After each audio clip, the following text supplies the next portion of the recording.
Hey, it's me, MLB! Here is the Top Delinquent, Chapter 35, and this one is titled, drumroll please, A Little Envelope. Ooh.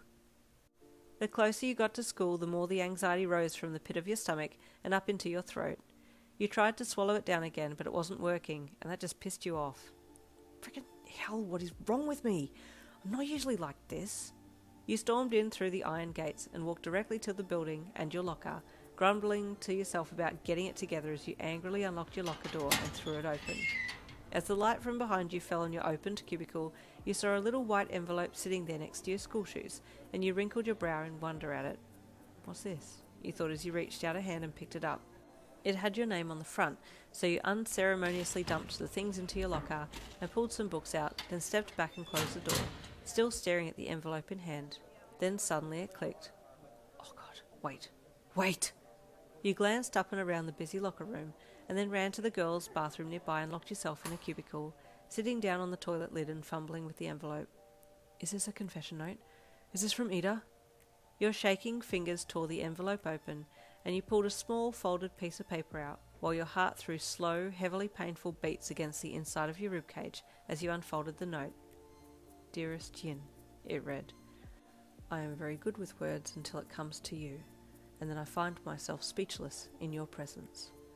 I have been trying to summon the courage to confess my true feelings for you, but I am finding it difficult to convey them adequately, and thus have resorted to a letter of confession. I will admit, the first time that it was revealed that you had a boyfriend, my heart broke. Not for my sake, but the fact that this person treated you like trash, when I knew I could treat you like treasure. Please forgive me if none of my words make sense, and forgive my forwardness, but I have a selfish request that I would be most delighted if you would honour. Would you meet me behind the courts this evening at 4 p.m? I would like to confess my love for you out loud, and would like to hear your reply. Please, Yin. Sincerely yours, Tenya Iida. Your thumping heartbeats were working so hard to keep your blood pressure stable that it pulsated your vision, the intense black and coloured splotches beating in your peripheries like some kind of weird disco. Oh God, how do I even reply to this? Do I accept if he asks me to be his girlfriend? The knot in your stomach tightened, and you stood up and tucked the letter into your pocket, still unsure of what to say to Iida at 4 p.m.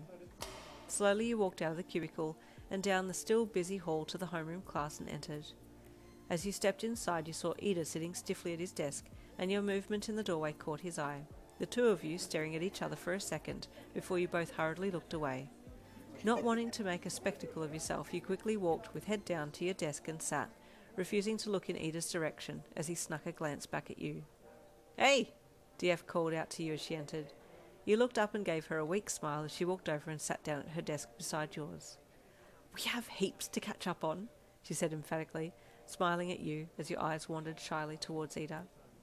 He was already looking at you and blushed as your eyes made contact with his, making him quickly avert his gaze and push his glasses up a little as he made it look like he was looking at something else. DF caught the awkwardness instantly and smirked when she saw that you both seemed a little flustered. Did something happen? She mouthed cheekily to you. You shook your head and mouthed back, I'll explain later. She nodded and gave you the thumbs up. Then the teacher entered the room and the day began. All morning you and Iida exchanged glances. It was strange, but you felt even more drawn to him. Maybe it was everything that you two had been through in such a short space of time, but you actually just really wanted to be in his arms right now. At lunchtime, you and DF headed across the oval to sit and talk in private, and she immediately brought up the topic of Iida again. So, she asked with a smirk, what's with you in class rep, huh?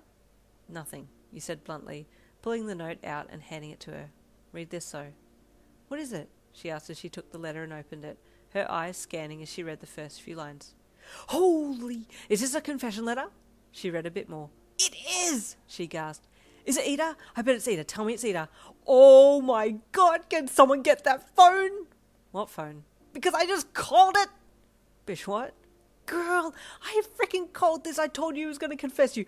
Oh, it's happening. What are you going to say? You're going to say yes, right? You have to say yes. It's yes or yes, she rambled, throwing the letter to the side and grabbing your shoulders and then letting go and standing up, touching her forehead with disbelief, then grabbing you again. Are you done? You asked with a smirk as you tried to look disinterested, but internally you were flipping out just as much as she was. You're saying yes, she stated. I'll say what I want to say. you replied defiantly. Which is yes, she said. You'll just have to wait and see, you replied mysteriously. She groaned and did the most dramatic flop back down beside you again, hanging off your arm. Can I spy? She asked excitedly. No. Please? No. If you spy, then it's definitely a no, you threatened. Babe, please. I want you to be with him, all jokes aside. You two are really well suited for each other. I'm being so serial right now, she begged, clinging to your arm and shaking it.